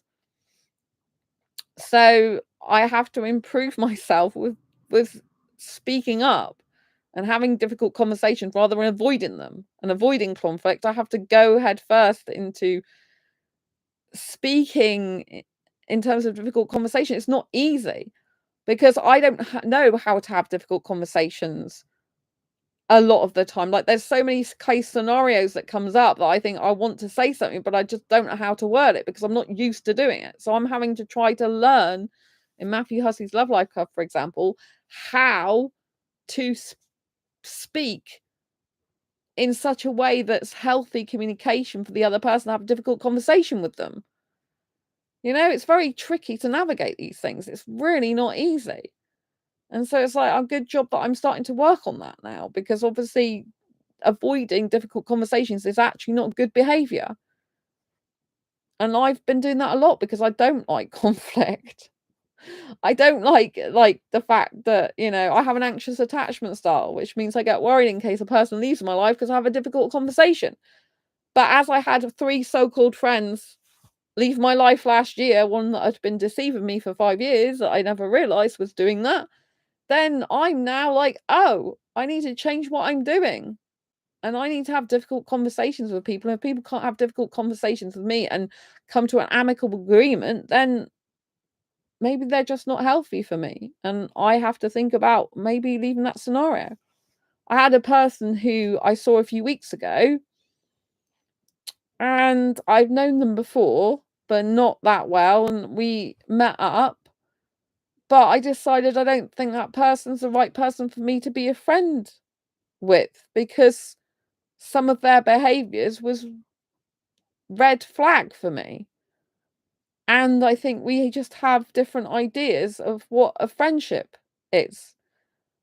And I had a difficult conversation with them in message, but it turned out that I just felt that we weren't compatible to be friends. So I'm a lot more cautious now than I was before, and I'm willing to have more difficult conversation. I'd rather have them early on now, because then I know if we're not compatible early on, rather than waiting until I'm more attached to the person and then having difficult conversations. Is actually harder because you've got less to lose when you don't know them that well. But it's hard because you've got to be prepared for that person to walk out of your life. And obviously, you've got to phrase things in a way that's not dismissing them. Sometimes I'm like, did I say something that might have come across as dismissing them? If I did, then I need to correct that behavior. Because I'm not perfect. I'm going to say some things sometimes that might be dismissive. And I'm like, did I, that's what I have to analyze. Did I say anything that was dismissive? Did I not listen to them as much as I should? But then obviously it's not all on me. You know what I mean? There's 2 people. So, but I just decided that person is not going to be suitable for a friendship with me, because they were asking from the very beginning that I saw them to keep mine and their friendship a secret. And that was really weird. And I'm like, I didn't. So I was having a difficult conversation with them about that to try and understand why they wanted to keep our friendship a secret from their ex-employers that they no longer work at anymore. I found that very strange. And, there was some other stuff as well that just didn't really make sense. And it was the opposite. I felt I couldn't really totally be myself around that person. You know what I mean? I just think we're different personalities and value different things in a friendship. So I basically said that, in a text, because I wanted to hear what they said. I wanted to hear what they had to say first, and know why that they were saying the stuff they did. But it just got to a point where it was too stressful for me, and I'm like, this is like a new person in my life. I've known of them before, but this is the first time I got to know them more. And it's like, this is a new person in my life. I'm already feeling really stressed out. I can't be myself around them. So what's the point? You know what I mean? It's not going to bode well. I could try more and more, but then if I'm not feeling good and I'm thinking there's contradictions there already, and there's just things that just don't seem right, and I feel I can't be myself, then, and I didn't see them for that long, then I just think it's not good for me. I don't think that person's a bad person. I still like some of their qualities a lot, but I just don't think that me and them are suitable for friends, because I just don't think what we're looking for in a friendship is the same. And I don't think my personality would work with theirs. I mean, I have known them before and we got on well, but it was a different scenario. Do you know what I mean? It was a different environment. So I think seeing them on my own is just like, if I saw them around, I'd still say hi to them. I think like being friends and spending time with each other in more, like I was going to say intimate setting, as in the sense of just one to one. I just don't think that would work. I just don't. So I had to give that, but I tried to have a difficult conversation with them. I had to do it by message because they hadn't, we hadn't arranged to meet up again. And I had to do that by text, and that wasn't easy for me. I had to get help in the Love Life Club for that. Talk to Matthew AI. That Matthew's got a AI bot that's programmed with all his courses and coaching and everything. So he's like a 24/7 love coach, but you can talk to Matthew AI. It's amazing. You can talk to him about anything. Business, I've talked to him about. Marketing, I've talked to him about. My books, I've talked to him about. But I do ask him a lot of questions about handling difficult conversations, because I've got to learn these things. Because I'm not used to talking about these things. I find it really difficult. I said to Matthew AI, there must be a pattern to this. There must be a pattern of how you speak to people, what you say in order to have difficult conversation. But so far, not one has been established between me and Matthew AI. So I'm still like floundering around, thinking what's going on. I can see a sense of there is a formula, but I just don't know what it is. I can understand there must be a formula, because there's certain things in the Love Life Club that keep cropping up, but my brain is scrambled on it at the moment. So, I need to find out about that. So I'm still growing myself. I'm still trying to better myself, because there's things that I'm not as good on as I want to be, And even now I find it hard to have difficult conversations. Like, it gets so stressful and overwhelming for me, because I do have an anxious attachment style. And when you have anxious attachment style, you get anxious about having difficult conversations, which stresses you out, overwhelms you. And by that time, you're just like, oh my gosh. But I'm still prepared to keep working on this on myself, because I want to become a better person. I want to become a healthier person, to have a friendship with or a relationship with myself and dating scenario. So I want to be able to have more difficult conversations. So I need to practice this. The only way we get good at anything is practicing. So I need to practice what I said at the beginning of this video, and I would encourage you to do these things as well. Practice observing yourself when you're attracted to someone. Practice observing, like, why you're attracted to the person. What do they say? What do they do? How are they behaving towards you? What's the environment like? And same as, what are you doing? How are you behaving? How are you responding? Analyze that situation, and how are you feeling? Notice any feelings that come up. Are you feeling angry at all when you're around them, or are you feeling chilled out? Are you feeling you can be yourself? Are you feeling you can't be yourself? You can do this in potential friendships as well, because I've just talked about a friendship that I don't think, that person's suitable to be my friend. I don't think it's necessarily a good idea to do anything in the heat of the moment. Like, for difficult conversations with me personally, because that's not something I'm not used to, a lot of the time I have to come away and reflect and think, that was weird, or something wasn't right there, or I'm not happy about something there. And I have to come away and think about it, because I don't want to think about it in the moment and say something that I might regret, because I might be phrasing something wrong, because I'm not used to having difficult conversations with people. I'm not used to doing this. So potentially I could end up cocking it up a lot. And so rather than cock it up in the moment, I have to step away from the situation, then have time to reflect. But then it's harder, because I have to go back and say, oh, I was thinking about what you said about blah, blah, blah. When you said this, I'm curious to know why you felt that way. This type of thing you have to say. But I haven't nailed it down every time about what I'm going to say, and some of the things take me by surprise, so they catch me off guard.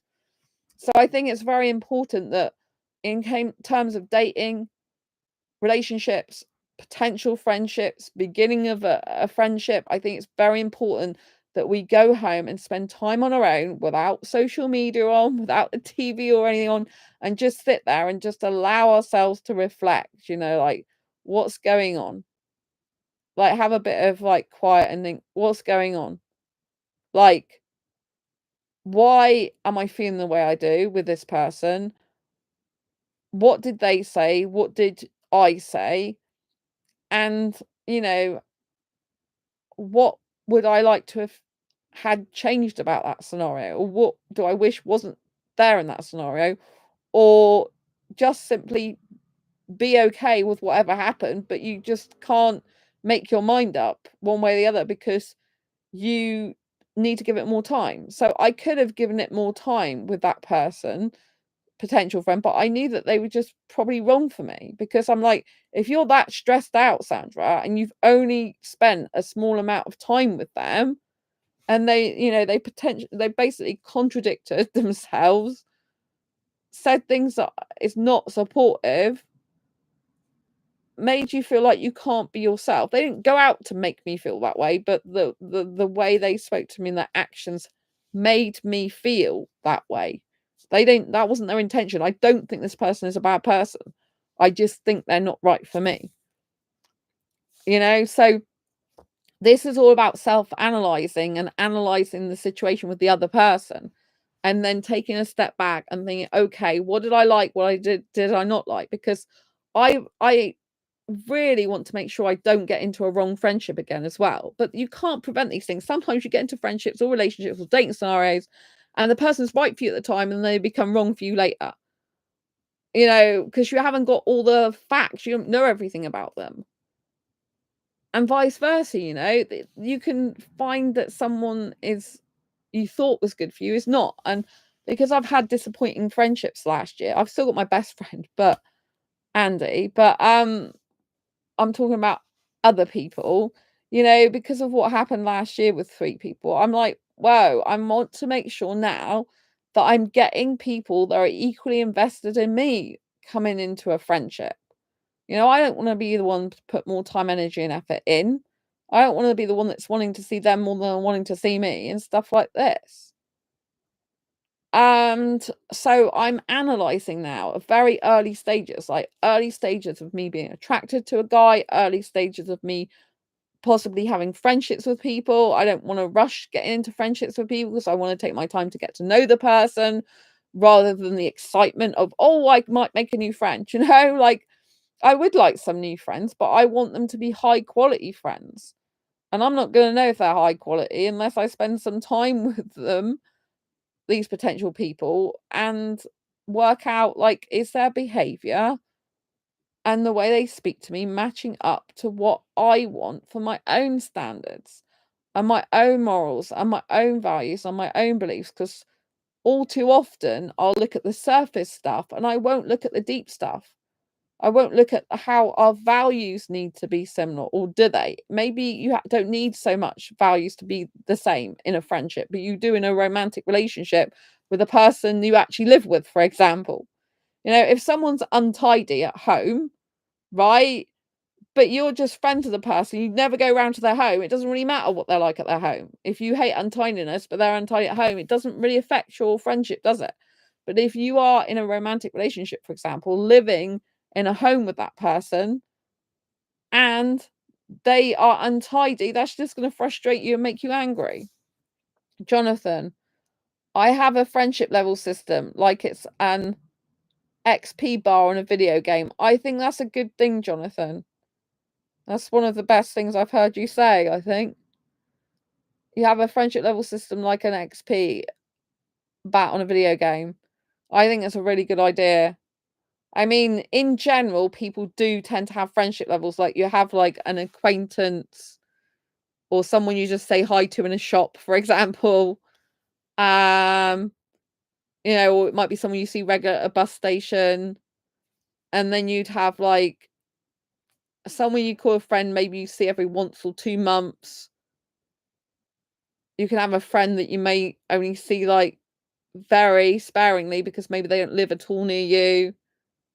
You can have friends like you might keep in touch via like like physical letter or email every so often. They were more like a casual friend. And then you can have like a friend, a close friend and a best friend, that type of thing. So that is like a system.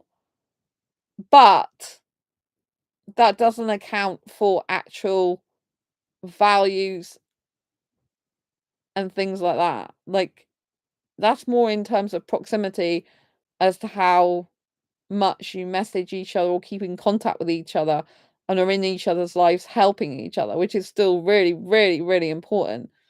But what I tend to do is I don't analyze. I haven't in the past analyzed so much about the values and what I want out of the friendship. As in, like, so for example, if I meet a guy who is becoming friends with me, I have to ask myself, is this actually a good guy for me to be friends with? Do I like his character traits enough to be friends with him? Or is he the type of person that actually I don't think that's great morally, for example, or ethically? So if I give you an example to put it into perspective, maybe I like hanging out with the person. I think he's really nice to hang out with in terms of that I feel good in his company. I can chill out with him. I can be relaxed around him. But he's very gossipy about other people, and he has like little digs at people. Do you know what I mean? That might not make a good friend, because it's like, okay, I feel relaxed and can be myself around you, but you're basically being gossipy about other people, having digs at other people. What are you going to be doing behind my back? You're going to be doing that probably behind my back about me as well, because that's your character. And if that's a character, is someone's doing something behind someone's back, that's not exactly trustworthy as such. It's like deception in a way. And gossip's not a good thing anyway, right? When we're younger, we tend to gossip more. And as we understand what healthy and toxic is, we understand that a lot of the time gossip is toxic, and we shouldn't be gossiping about other people. I mean, obviously, if you've got a problem and difficulty, you can still talk to your close friends about it. But going around, gossiping and spreading rumors about people, it's not good. Jonathan, using the video game analogy, values are like selectable perks for team synergy. Sounds very interesting, Jonathan. It sounds like quite a good thing. I'm quite interested in that myself. I think it's good that you're being logical, because one of the things I want to get across in this video is to try and take a more analytical, logical approach to dating and relationships. And that for me is personally hard, because I'm very hyper romantic. So I'm having to take a step back and be more analytical and logical, and not let the hyper romanticism take over me. So this is something I've learnt through the Love Life Club. It's not just me that rushes into relationships, dating and feelings. It's quite common for the majority of the population, actually, to have like whirlwind romances where they think, oh my God, this is the best person I've ever met in my entire life. They must be like my forever person, and I'll get with them really quickly because they're so incredible. And then a few weeks or months or maybe even a year later, they realize they're not the person I thought they were. So it's quite common for it to happen. So when Matthew teaches us stuff, he always teaches us to take a step back from things and to make sure we're focused on people's values and character traits and qualities, rather than just the feelings of the chemistry that person gives us, and the physical chemistry or energetic chemistry, and you know what I mean. So like I can feel like really like, oh, I get along with a person really well, but if they are doing something that I think is morally incorrect, that's not really going to be compatible for a relationship. It might not even be compatible at all for a friendship, you know? So I think that it's good that you've got that, Jonathan. And we need to be literally analysing our relationships more, our friendships more. And I'm trying to do that before I get into deep friendship now, or any deep scenario, because it's like to keep you safe and protect yourself. Jonathan, being arrow also helps me take a step back and look at relationships logically rather than going on raw chemistry. Yes, Jonathan, that is a huge benefit of being aromantic, someone who lacks romantic attraction. I do think that's a huge benefit. I'm not like that, unfortunately. I find it really difficult and struggle, as I really admit that I do, because I have raw chemistry. It's for me, it's romantic and aesthetic attraction chemistry usually, and for the guy, it's sexual chemistry. So he's sexually attracted to me, and I'm romantically and aesthetically attracted to him. Sometimes it's a bit of sensual attraction as well, like I want to stroke his hair or stroke his arms and hold his hand, this type of stuff. Upper body, usually sensual attraction. So yeah, I've noticed that about myself, and for me, it's really difficult to have logic and analytical stuff. I'm purposely using a part of my brain that I wouldn't usually use that much. I use it for certain things. It's weird because I'm a theorist activist, like in terms of like learning. So I like to learn the theory behind it, kind of the logic first before I put something into action. Because it's like I need to know the reason why something is the way it is, not just take it at face value, which is logical, which is analytical. But when it comes to relationships and being attracted, it just blinds me. So I'm trying my best now to like purposely like create space between the situation that happened, the attraction I felt, and what's actually right for me. I'm having to try and analyze that now. I'm not used to doing this. It's really new territory for me. Jonathan, I also love learning the reasons behind things instead of taking things at face value.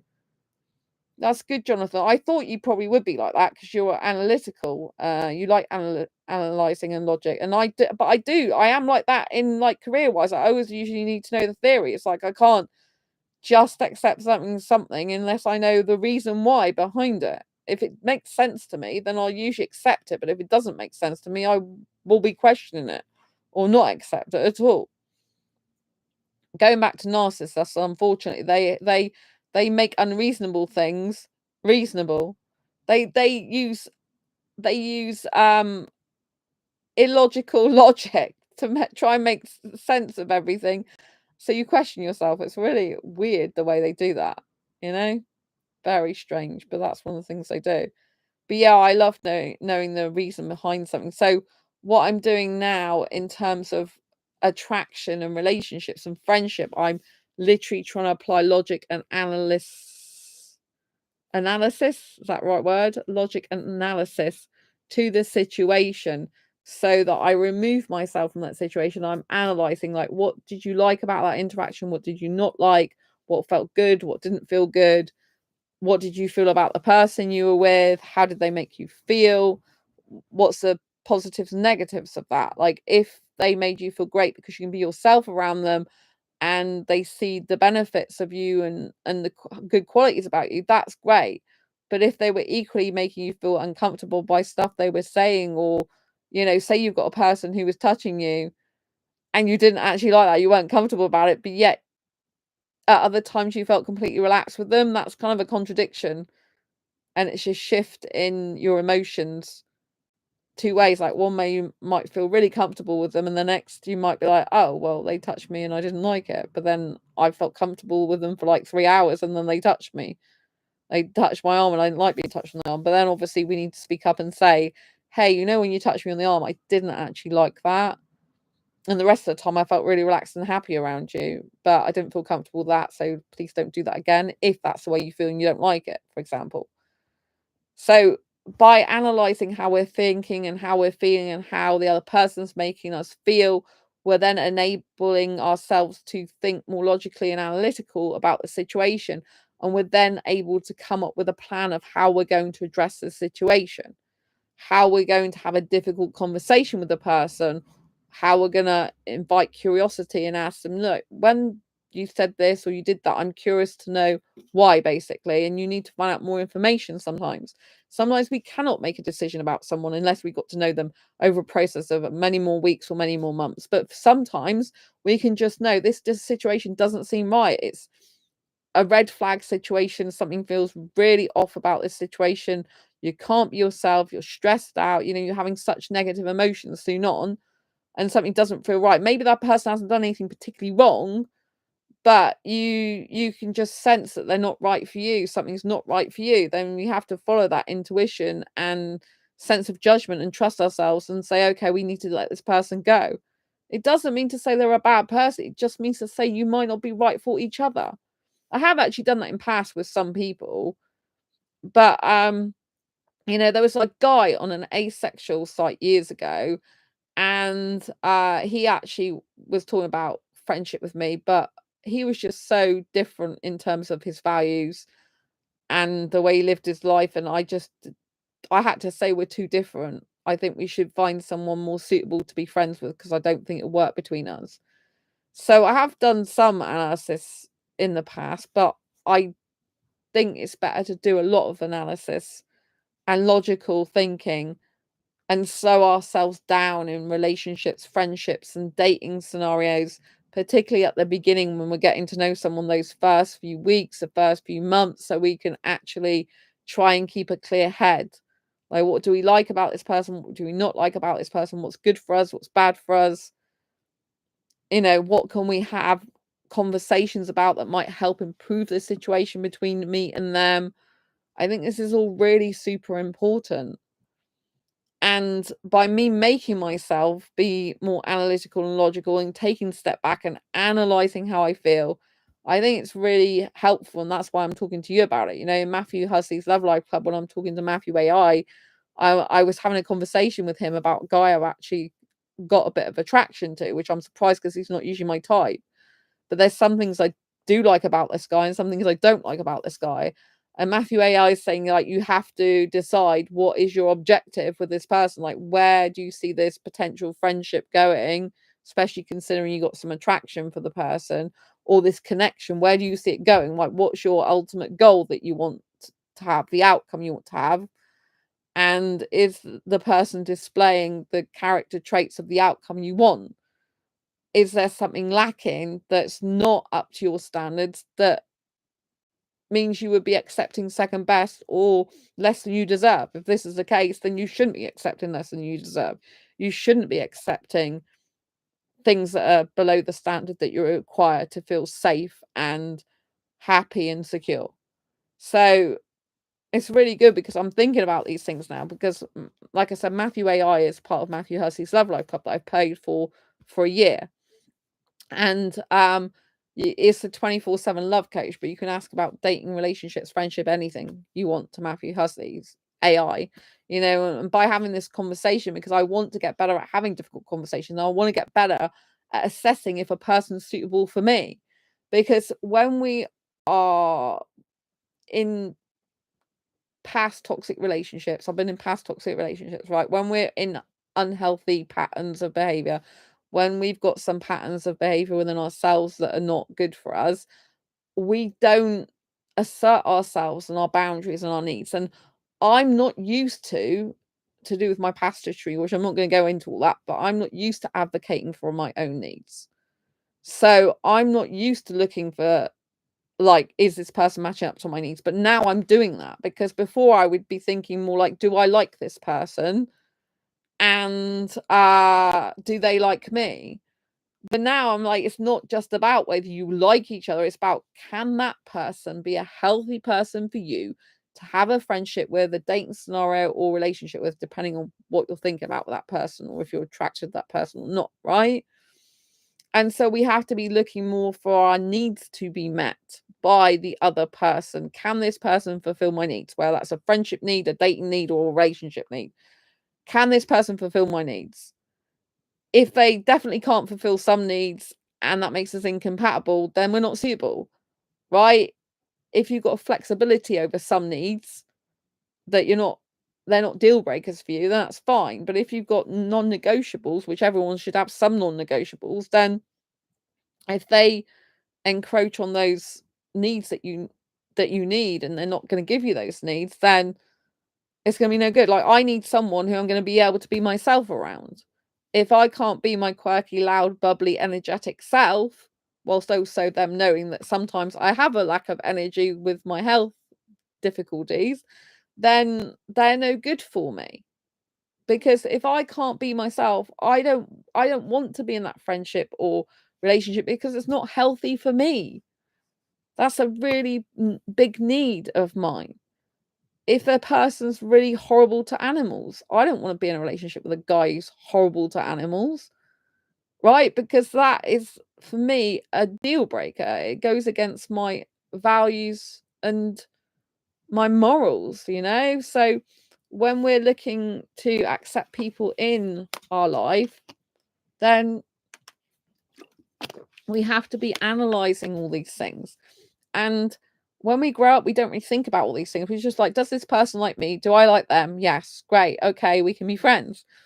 But actually, a healthy friendship is a different thing to just two people liking each other and being friends. And so if we want a healthy friendship, we've got to decide if that person is compatible with us for a friendship. meaning, can we match each other's needs? Can we satisfy each other's needs in a way that does not compromise our own integrity or self-worth and our ultimate goals in life? You know, obviously, when we're having difficult conversations, if the person said something in a way that wasn't particularly nice way they phrased it, and you're going to have a conversation saying, hey, you know, when you said this to me, I understand your point of view, but the way you said it didn't feel good to me. So I'd rather you didn't speak to me like that in that way. I'd rather you say that this thing you've got to say in this way, which, you know, is a better way of speaking to me. Something like that, you know, so that you are telling them the behavior you didn't like without attacking them, and then you're saying what behavior you would like instead in order to change these things. But it's hard because, you know, in friendships and relationships, I thought we just had to accept the person exactly as they are, and that's it. And you do have to accept the person for who they are, but you also have to tell them your needs and see if they can match your needs, which might be, they might not be matching your needs at the moment because the behavior they have might be the opposite to what you need. And then you'd have to address the behavior to see if they could change that actual behavior or not. So it gets very complicated. I think friendships and relationships and dating can be exhausting because we are different people, you know, everyone's brought up differently. Everyone has different backgrounds and upbringings. Everyone has different beliefs and values. Everyone thinks different things. And so trying to put people together in friendships, dating, or relationships when they come from different backgrounds, have different ideology, have different morals, values, beliefs, and ethics about right and wrong and everything, you know, it's bound to be difficult to make that work and to have compatibility. So we have to be analyzing, like, is the person in front of us actually someone who's capable of matching our needs in the way that we need our needs to be fulfilled in order for our deal breakers to be satisfied. So obviously the things that are negotiable, you know, so for example, like if you both want to go out to a certain place, you might be able to negotiate the place that you both like to eat at. You might like to eat at one place, they might like to eat in another place, but you could come to agreement about somewhere you both like. That can be workable, right? But if someone is saying something that fundamentally is making you feel inadequate, unsafe, and horrible, then unless they rectify that behavior, then it's not going to be compatible because you don't want to be treading on eggshells or put down or belittled or feeling like you're not good enough or just made to feel unsafe. Do you know what I mean? One of the main primary healthy factors in a healthy relationship is that the other person feels safe with you, really safe, safe to open up and be vulnerable with you and have difficult conversations. It's really important to be able to share how you feel and feel like you're not being judged as much as possible. You know, like everyone judges people.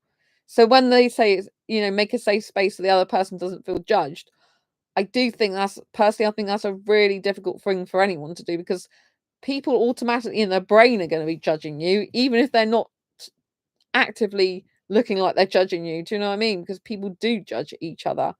It's a way of naturally keeping yourself safe. So I think it's important to try to make a safe space for the other person so you don't judge them. But obviously, if you find out that they're a criminal that's murdered 6 people, you're going to judge them for that. Do you know what I mean? Like when people say have a difficult conversation when you make a safe space for them without judgment, if they tell you something that's really bad, like I said, murdering 6 people or even murdering one person, you know, you're not really going to sit there and not judge that. So I think that's a bit of a difficult thing to do because they you might say that I'm not going to judge you, but they might just say, well, I've been lying to your face and had an affair for like 10 months. Do you know what I mean? You're going to judge that. So I think the main thing is to make a safe space for that person to talk to you. But I think saying to someone, "I'll talk without judgment," I think that's actually nearly impossible in quite a few instances. So you're always going to make a judgment based on what they've actually said. So I think it's important to create a safe space for someone and try and talk to them in a calm manner. And then if they say something you don't like, you can try and say something back in a calm manner. I appreciate you being honest with me, but I'm really not looking for that type of person. Therefore, I don't think we'd be suitable. Because at the end of the day, if they're bringing new information to you that you don't like and that's not suitable for you, then you're not going to have to stay in contact with them, are you?